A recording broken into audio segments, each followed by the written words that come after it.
Paul Germain, bonsoir. Vous êtes notre correspondant à Bruxelles. Ce sommet, on vient de le voir, a débouché sur une décision qui peut réjouir les Européens et l'Ukraine. Mais en coulisses, il y a eu également des grincements de dents, Paul.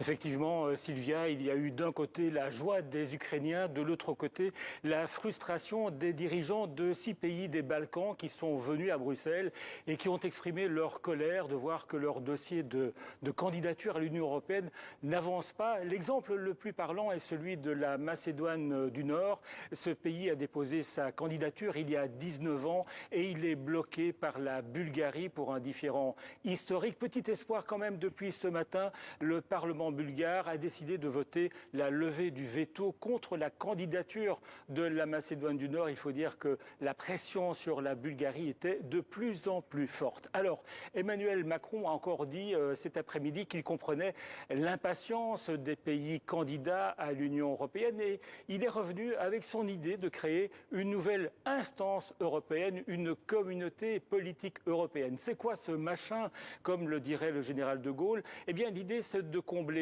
un vide entre le moment où des pays déposent leur candidature à l'Union européenne et le moment de leur adhésion. En bref, ce serait une instance qui permettrait à ces pays de patienter en espérant que cela ne se transforme pas en purgatoire. Merci Paul pour cet éclairage depuis Bruxelles.